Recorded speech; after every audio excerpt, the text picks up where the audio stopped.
నమస్తే. Welcome to SR media. ఈ రోజు మనతో పాటు ఉన్నారు ఫెడికస్ హోమియోపతి నుంచి డాక్టర్ భరద్వాజ్ గారు. ఈ రోజు వారితో మాట్లాడదాం. నమస్తే సార్. నమస్తే అండి. సార్, ఈ రోజు టాపిక్ పెయిన్ కిల్లర్స్ కి సంబంధించి మాట్లాడుకుందాం సార్. చాలా మంది పెయిన్ కిల్లర్ కి టాబ్లెట్స్ వాడుతూ ఉంటారు.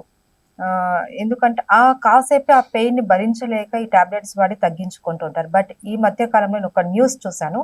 యూపీలో ఒక ఆమె పెయిన్ ఎక్కువైపోయి భరించలేక ఒక ఇంజెక్షన్ తీసుకునింది. అది ఎక్కడైతే తీసుకున్నదో చెయ్యికి, అక్కడ నుండి ఆ చెయ్యి మొత్తం అంతా బ్లాక్ అయిపోయేసి ఒక ఇన్ఫెక్షన్ లాగా వచ్చేసి లాస్ట్ కి ఆ చెయ్యి తీసేసుకునేటువంటి పరిస్థితి వచ్చింది అక్కడ.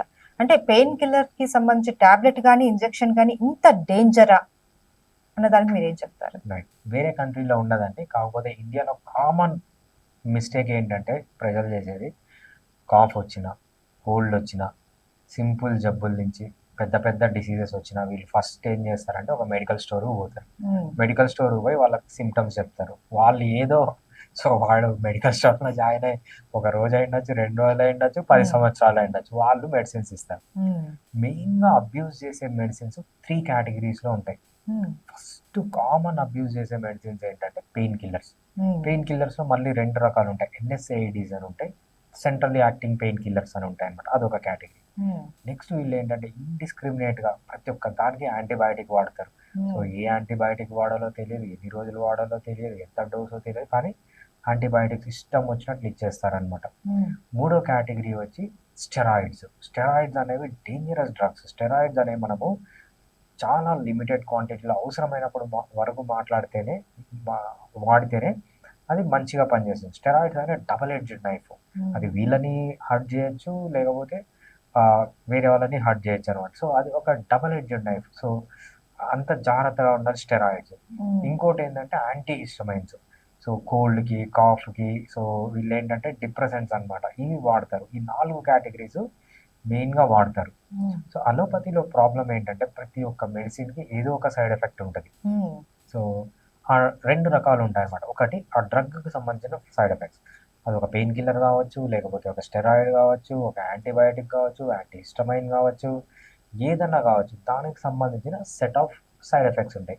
ఫర్ ఎగ్జాంపుల్ పెయిన్ కిల్లర్స్ ఉన్నాయి. పెయిన్ కిల్లర్స్కి ఏం కామన్ సైడ్ ఎఫెక్ట్స్ ఉంటాయి? సో లివర్ ప్రాబ్లం రావచ్చు, స్టమక్ ప్రాబ్లం రావచ్చు, లేకపోతే నర్వ్స్ ప్రాబ్లం రావచ్చు, ఇవన్నీ రావచ్చు అనమాట. ఇంకోటి ఏంటంటే పెయిన్ కిల్లర్స్కి మెయిన్గా ఉన్నది అడిక్షన్. సో పెయిన్ కిల్లర్కి అడిక్ట్ అయిపోవచ్చు మనము. డ్రగ్స్కి, లేకపోతే కాఫీకి, టీకి, అదేవిధంగా ఆల్కహాల్కి ఎట్లా అడిక్ట్ అవుతామో పెయిన్ కిల్లర్స్ కూడా అలానే అడిక్ట్ అవుతారు అనమాట. అదొక కేటగిరీ. అవి నోన్ సైడ్ ఎఫెక్ట్స్. అదే మనము స్టెరాయిడ్స్కి వచ్చేటప్పటికి ఏమవుతుందంటే స్టెరాయిడ్స్ తీసుకున్నన్ని రోజులు బాగానే ఉంటుంది, ఇమ్యూనిటీ తగ్గించేస్తుంది. ఇమ్యూనిటీ తగ్గిపోవడం వల్ల ఏమవుతుందంటే వేరే వేరే ఇన్ఫెక్షన్స్ అన్నీ రావడం మొదలవుతుంది. అదొక కేటగిరీ స్టెరాయిడ్స్. ఇంకో ప్రాబ్లం స్టెరాయిడ్స్లో ఏంటంటే రీబౌండ్ ఎఫెక్ట్ అనమాట. ఒక్కసారి స్టెరాయిడ్స్ కనుక మీరు స్టాప్ చేస్తే మీకు ఆల్రెడీ ఉన్న సిమ్టమ్స్ ఎక్కువ ఇంటెన్సిటీతో, ఎక్కువ సివియారిటీతో, ఎక్కువ డ్యూరేషన్తో వస్తాయి అనమాట. అది నోన్ సైడ్ ఎఫెక్ట్స్. ఇంకా యాంటీబయాటిక్స్ తీసుకునేటప్పటికి చాలా సైడ్ ఎఫెక్ట్స్ ఉంటాయి. యాంటీబయాటిక్స్ అనేది ఒక కేటగిరీ కాదు, డిఫరెంట్ యాంటీబయాటిక్స్ ఉంటాయి కాబట్టి డిఫరెంట్ సైడ్ ఎఫెక్ట్స్ ఉంటాయి. ఎక్కువగా కామన్గా చూసేది ఏంటంటే మన బాడీలో యూస్ఫుల్ బ్యాక్టీరియా ఉంటుంది, ఆ బ్యాక్టీరియా కూడా చనిపోతుంది. అందుకు మనము యాంటీబయాటిక్ వేసుకున్నప్పుడు సో మనకు వేరే మెడిసిన్స్ కూడా ఆడుతుంటామట ఆ బ్యాక్టీరియా రావడానికి. సో యాంటీబయాటిక్స్ కూడా సైడ్ ఎఫెక్ట్స్ ఉంటాయి. అదేవిధంగా ఎక్కువ కోల్డ్కి, సైనసైటిస్ కానీ, అలర్జిక్ రైనైటిస్ కానీ, అలర్జీస్ ఉన్న వాళ్ళు వీళ్ళు ఏం చేస్తారంటే లివోసిట్రజిన్ ఇట్లాంటివి యాంటీ హిస్టమైన్స్ తీసుకుంటారు. ఈ యాంటీ హిస్టమైన్స్లో మనం కామన్గా చూసే ప్రాబ్లం ఏంటంటే సో తీసుకున్న రోజు మత్తు వస్తుంది, నిద్ర వస్తుంది. అది తీసుకోవడం స్టాప్ చేసిన వెంటనే నిద్రపోతుంది. ఇన్సోమ్నియా అంటాం అనమాట. నిద్ర లేకుండా అయిపోతుంది. సో మన దగ్గర వందల కేసెస్ ఉన్నాయి ఇలా. ఒక్కసారి ఈ యాంటీ హిస్టమైన్స్ వాడి తర్వాత నిద్ర లేకుండా కొన్ని సంవత్సరాలు బాధపడిన వాళ్ళు చాలా ఉన్నారనమాట. సో ఇవన్నీ ఏంటంటే కామన్గా డ్రగ్స్కున్న సైడ్ ఎఫెక్ట్స్. ఇది కాకుండా మీరు చెప్పినట్లు చెయ్యే తీసేశారు అంటే ఏంటంటే కామన్ సైడ్ ఎఫెక్ట్స్. అవేంటంటే ప్రతి ఒక్క మనిషికి ప్రతి ఒక్క పదార్థము పడాలని కాదనమాట, కొన్ని పడకపోవచ్చు. So he is allergic to that. ఎప్పుడైతే ఆ టెస్ట్ డోస్ అనేది ఏటీడీ అంటారు, ఆఫ్టర్ టెస్ట్ డోస్ అంటారు అనమాట. సో ఏ మెడిసిన్ అన్నా మనం అలోపతి డాక్టర్ దగ్గరికి వెళ్ళాం చాలా జాగ్రత్త ఉంటారు. ఆ టెస్ట్ డోస్ ఇచ్చి మీకు ఏమన్నా మెడిసిన్స్ ఇస్తారు. వీళ్ళు ఏం చేస్తారంటే ఆ కాన్సెప్ట్స్ అన్నీ తెలియవు, డైరెక్ట్గా పెయిన్ వచ్చిందా పెయిన్ కిల్లర్ ఇచ్చి పొరపాటున ఆ పెయిన్ కిల్లర్కి వీళ్ళకి అలర్జీ ఉంటే సో ఎంత సివియర్గా ఉంటుంది. అదేవిధంగా మీరు ఇన్ఫెక్షన్ అంటున్నారు, మేబీ అది నాన్ స్టెరైల్ కండిషన్స్లో ఉండొచ్చు. సో దాంట్లో బ్యాక్టీరియా కానీ వైరస్ కానీ ఏదైనా లోపలికి పోయి ఇన్ఫెక్ట్ అయ్యి సో డెత్ అయ్యిండొచ్చు. They can be any reasons అనమాట. సో ఇన్ని రీజన్స్ ఉన్నాయి మనకు చెయ్యి తీసేయడానికి కానీ కాళ్ళు తీసేయడానికి. ఇవన్నీ లేకుండా బెటర్ మెడిసిన్ ఏంటంటే మనకు హోమియోపతిలో ఉంటుంది. హోమియోపతిలో మీకు స్టెరాయిడ్స్ వాడాల్సి వచ్చిన, పెయిన్ కిల్లర్స్ వాడాల్సి వచ్చిన, యాంటీ హిస్టమైన్స్, అలర్జీ సిమ్టమ్స్ ఉన్న, పెయిన్స్ ఉన్న, లేకపోతే మనం ఎక్కువ స్టెరాయిడ్స్ దేనికి వాడతామంటే పీసీఓడీస్ కాదు, మెయిన్గా విటిలిగో కానీ సోరియాసిస్ కానీ ఇట్లాంటి డిసీజెస్ ఉన్న ఏమన్నా కూడా without painkillers, without antibiotics, without steroids, అదేవిధంగా వితౌట్ యాంటీ హిస్టమైన్స్ లేకుండా హోమియోపతిని ఎక్సలెంట్గా ట్రీట్ చేయొచ్చు. హోమియోపతిలో ఉన్న మెడిసిన్స్కి not even single side effect, ఒక్క సైడ్ ఎఫెక్ట్ లేకుండా కూడా ట్రీట్ చేయొచ్చు. చాలా ఎఫెక్టివ్గా ఉంటుంది. ఫర్ ఎగ్జాంపుల్ ఏ సిస్టమ్ ఆఫ్ మెడిసిన్ తీసుకున్నా హోమియోపతిలో మెడిసిన్స్ అనేవి చాలా ఎఫెక్టివ్గా పనిచేస్తాయి. అదేవిధంగా హోమియోపతి టైమ్లీ అంటాం అనమాట. ఏ డిసీజ్ని ఎప్పుడు క్యూర్ చేయాలో, కొన్ని అక్యూట్ డిసీజ్ దాన్ని ఫాస్ట్గా క్యూర్ చేయాలి. క్రానిక్ డిసీజెస్ అంటే దీర్ఘకాలిక రోగాలు దాన్ని స్లోగా చేస్తేనే మంచిది.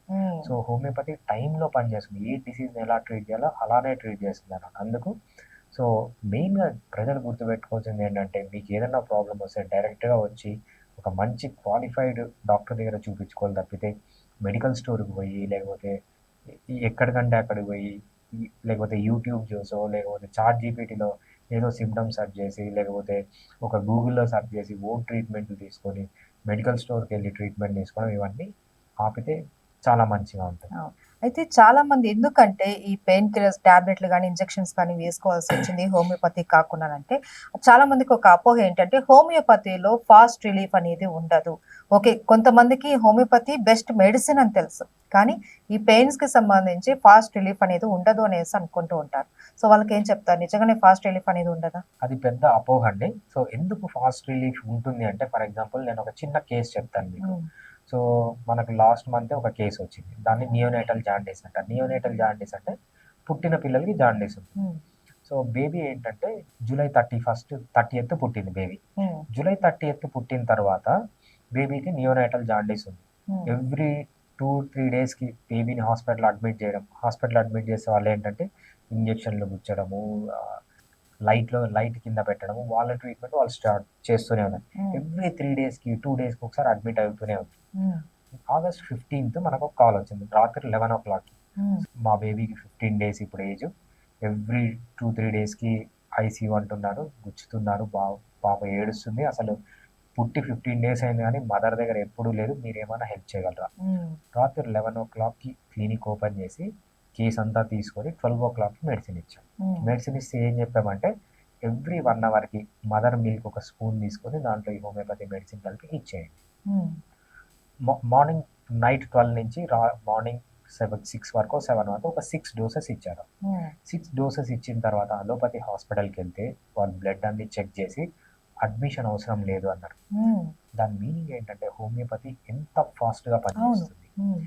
బేసిక్ ఏంటంటే హోమియోపతిలో 2 types ఆఫ్ డిసీజెస్ ఉంటాయి. ఒకటి అక్యూట్ డిసీజెస్ అని, క్రానిక్ డిసీజెస్ అని. అక్యూట్ డిసీజ్ అంటే షార్ట్ డిసీజెస్ అంటే ఇటువంటివి. సో కోల్డ్స్ కానీ, ఫీవర్ కానీ, ఇవన్నీ మనము, లేకపోతే హార్ట్ అటాక్స్ కానీ, ఇవన్నీ ఏంటంటే చాలా ఫాస్ట్గా ట్రీట్ చేయాలి. అటువంటి మెడిసిన్స్ వేరే ఉంటాయి, అవి అంత ఫాస్ట్గానే పనిచేస్తాయి. కొన్ని డిసీజెస్ ఉంటాయి. ఫర్ ఎగ్జాంపుల్ థైరాయిడ్ ఉంది, మోకాలు నొప్పులు ఉన్నాయి, అరిగిపోయినాయి మోకాళ్ళని, లేకపోతే పీసీఓడి ఉంది, ఒబేసిటీ ఉంది. ఇవన్నీ ఏంటంటే స్లోగానే ట్రీట్ చేయాలి, ఫాస్ట్గా ట్రీట్ చేయకూడదు దాన్ని. అటువంటి పరిస్థితుల్లో హోమియోపతిని ఫాస్ట్గా ట్రీట్ చేస్తామన్నమాట. సో ఏ డిసీజ్ని అయితే ఫాస్ట్గా చేయాలి అది ఫాస్ట్గా చేయాలి, ఏ డిసీజ్ని అయితే స్లోగా చేయాలి అది స్లోగా చేయాలి. ఫర్ ఎగ్జాంపుల్ పెయిన్ కిల్లర్ ఇస్తారు, ఓవర్ నైట్ పెయిన్స్ అనేవి తగ్గిపోతాయి. ఎన్ని సైడ్ ఎఫెక్ట్స్ ఉంటాయి? అక్కడ పెయిన్ సిగ్నల్స్ స్టాప్ చేస్తుంది కానీ అక్కడ ఉన్న ప్యాథాలజీని రివర్స్ చేయండి. కానీ హోమియోపతిలో మెడిసిన్స్ ఎలా ఉన్నాయంటే, అక్కడ ఉన్న ప్యాథాలజీ ఏం అరిగిపోయింది, కార్టిలేజ్ అరిగిపోయింది, దాన్ని కొంత రీజనరేట్ చేస్తుంది. బోన్ అరిగిపోయింది, రీజనరేట్ చేస్తుంది. గుజ్జు అంటారు, గుజ్జు అరిగిపోయింది, దాన్ని కొంచెం రీజనరేట్ చేస్తుంది. ఇంకా అడ్వాన్స్డ్ కేసెస్లో ఈబర్నేషన్ అంటారు, ఏనుగు దంతంలాగా మారిపోతుంది బోన్, దాన్ని రీజనరేట్ చేస్తుంది. సబ్ కాంట్రాల్ సిస్ట్ అంటారు, ఒక సిస్ట్ లాగా ఫామ్ అవుతుంది, బోన్ చీలి, దాన్ని కొంచెం రికవర్ చేస్తుంది.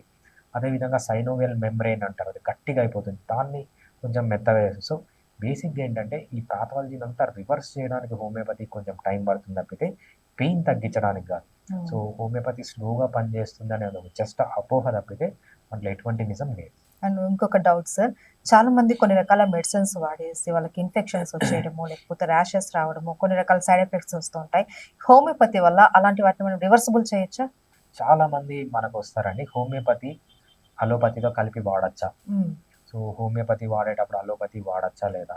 అలోపతి వాడేటప్పుడు హోమియోపతి వాడచ్చా? చాలా మంది చాలా క్వెషన్స్ అడుగుతుంటారు. సో ఫస్ట్ ఏంటంటే డిఫరెంట్ కేటగిరీస్ ఆఫ్ డ్రగ్స్‌లోకి వద్దాం. చాలామంది సార్ మేము ఆల్రెడీ యాంటీబయాటిక్ స్టార్ట్ చేసాము. మాకు చాలా ర్యాషెస్ వచ్చాయి బాడీలో. సో మేము హోమియోపతి యాంటీబయాటిక్ మానేసి హోమియోపతి స్టార్ట్ చేయొచ్చా? ఏది అలర్జిక్ ఉన్నా వెంటనే దాన్ని స్టాప్ చేయాలి. దానికి ఆల్టర్‌నేటివ్ మెడిసిన్స్ తీసుకోవాలి. హోమియోపతి ఎలా పనిచేస్తుందంటే వెంటనే మనకు హోమియోపతిలో ఎక్సలెంట్ డ్రగ్స్ ఉన్నాయి. అలర్జీస్ అన్ని రకాల అలర్జీస్, స్కిన్ అలర్జీస్ గానీ, నోస్ అలర్జీస్ గానీ, ఐస్ అలర్జీస్ గానీ, కొంతమందికి థ్రోట్ అలర్జీ ఉంటుంది, చెవుల్లో అలర్జీ ఉంటుంది, కొంతమందికి ఫుడ్ అలర్జీ ఉంటుంది. ఏ అలర్జీస్‌కైనా మనకు అలర్జీస్‌లో హైపర్ సెన్సిటివిటీ అంటాం. టైప్ 1, టైప్ 2, టైప్ 3, టైప్ 4 4 రకాల సైంటిఫిక్‌గా 4 రకాలు ఉంటాయన్నమాట దీంట్లో. దీంట్లో ఏ టైప్ ఆఫ్ హైపర్ సెన్సిటివిటీకైనా హోమియోపతి అనేది చాలా బాగా పనిచేస్తుంది. సో మీరు అలోపతి వాడుతూ హోమియోపతి మందులు వాడొచ్చు. అలోపతి మెడిసిన్స్ మానేసి హోమియోపతి మందులు వాడొచ్చు. కాకపోతే ఏది ఎప్పుడు వాడాలనేది కంపల్సరీ ఒక క్వాలిఫైడ్ హోమియోపతి డాక్టర్ దగ్గరికెళ్ళి డిసైడ్ చేయాలి తప్పితే మీరంతకు మీరు డిసైడ్ చేయలేరు. Okay. Thank you so much sir. Thanks అండి.